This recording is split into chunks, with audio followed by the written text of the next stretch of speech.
Demolition job laban kay Vice President Inday Sara Duterte dyan sa House of Representatives. Anak ng kamote, sumablay na naman. Script ni Trillanes nagkabuhol-buhol. Pati SM Lanang dyan sa Davao City nakaladkad ng animal. Opening, nalipat ng ibang pizza. Palsos in ono, palsos in omnibus. Ang pagsisinungaling sa isa ay kasinungalingan sa lahat. Yan ang maliwanag dyan, Antonio Trillanes. Bakit nagiging star witness tong animal? No? Puro kahol-kahol, parang asong ulol. Pakinggan natin yung unang iribat natin kay Antonio Trillanes. Dito na lang tayo sa mga deposito umano, para tuloy-tuloy na po tayo. O ito, konti lang naman yung video na ito. Unang sablay ni Trillanes. Una, si Sara Duterte ay kasangkot sa korupsyon noong unang pumasok pa lang siya sa gobyerno. Okay. Si Inday Sara daw ay kasangkot sa korupsyon nung una pa lang pumasok sa gobyerno. Kailan po yun? 2005? Oh.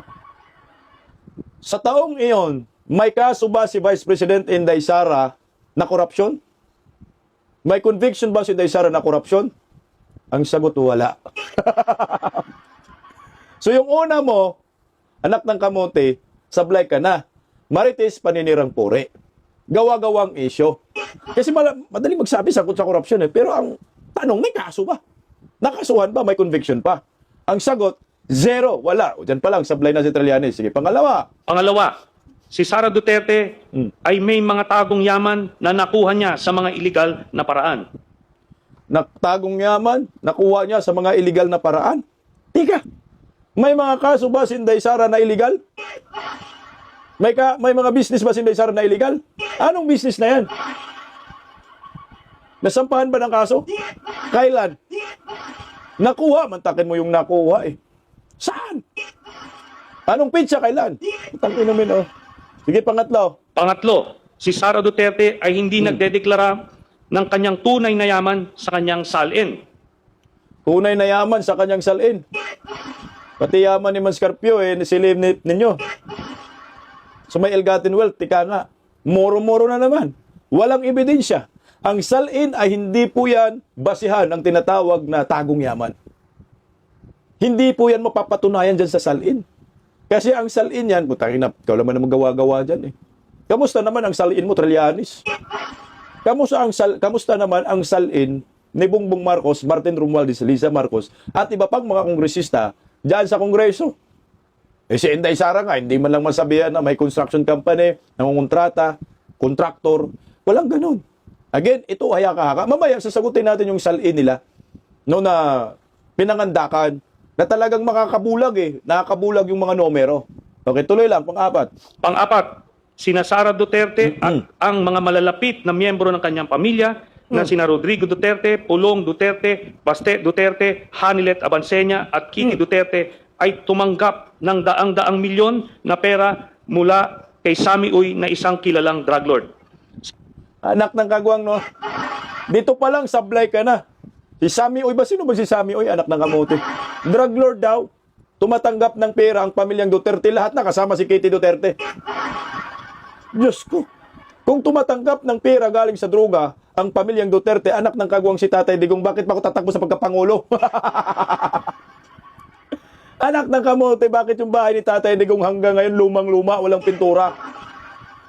Kung tumatanggap ng drug money, bakit ba ang pamilyang Duterte ay magpakahirap dito sa animal national position na ito para lamang sa bayan? Kung tumanggap ang mga Duterte, dapat may mga kaso na yan sa panahon ni Pinoy.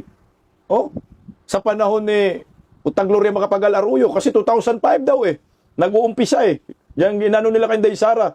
Anak ng kamote. Wala kang kasong ganun. Ni minsan. Mantakin mo dyan palang, sablay ka na Yung inakusahan mo na tumatanggap ng drug money, yan yung galit sa mga drug addict. Pati nakaupo sa Palasyo na Pulburon, galit na galit ang mga Duterte. Nag-war on drugs, tumanggap sa mga drugista, anak ng kamote, layo, anak. Saan ka nakakuha ng kapal na mukha, Antonio Trillanes? Pati si Kitty Duterte daw. Kung tumanggap si Kitty Duterte, magpakahirap pa yung bata, magbibinta ng deodorant sa online, sa social media, at kung ano pang ginagawa nila. Hindi na ganun. Magpakatahimik na lang ako. Yan is ang malaking pagkakamali mo, Trillanes, dahil sinabi mo, tumatanggap ng pera sa mga drug lord. Utangin na, layo naman sa personalidad ng mga Duterte yan. Tuloy, Ang grand total na nakuha ng Duterte family mula sa isang drug lord na si Sammy Uy ay 181,653,487.36. Saan galing yan? Nang listahan mo. Sino yung source mo? 181 million lang? Tama? Ano, 181 million. Tapos may 0.36 ka pa. Anak ng kamuti. Drug lord nga ni. Pag drug lord, galing sa drug lord, yung pira, wala na nga ni sintimo. Oh.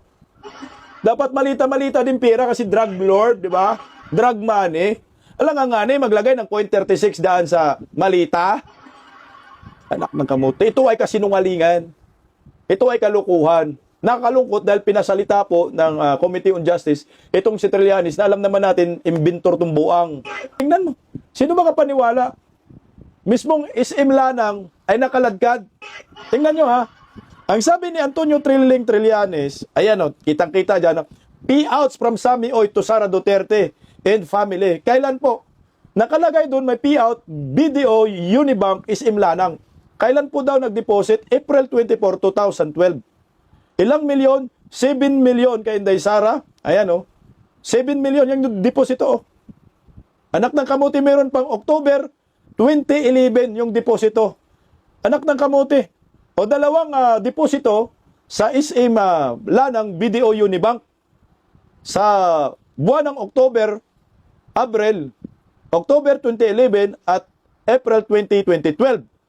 Tingnan nyo, kailan po nagbukas ang SM Lanang? Ang SM Lanang nag-open sa Davao City ay September 28, 2012. Anak ng kagwang. Falsos in ono. Falsos in omnibus.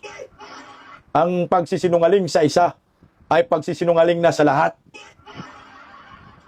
Dapat ang SM magsalita dyan sa House of Representatives. Kung kailan nagbukas ang SM Lanang, pati video dyan sa SM Lanang. Paano nagkaroon ng deposito? Ghost mall na naman. Ghost bank. Utangin na, ano, madriagang buwang, no? Ghost deposits. Dito palang katawa-tawa, kalukuhan lamang ang ginagawa ho ng House of Representatives. Basta-basta lang kayo naninira. Ngayon, nagtatagumpay ba kayo? Sagot, hindi. Lalo po kayong mababaon, mga House of Crocodile Farm. Ito ay maliwanag na demolition job. Trial by publicity. Black propaganda. Laban sa mga Duterte. Ang tanong, uobra kaya ito? Puta, lumang tugtugin, Bicoy plus Madriaga equals Antonio Trillanes sinungaling ang sundalong kanin.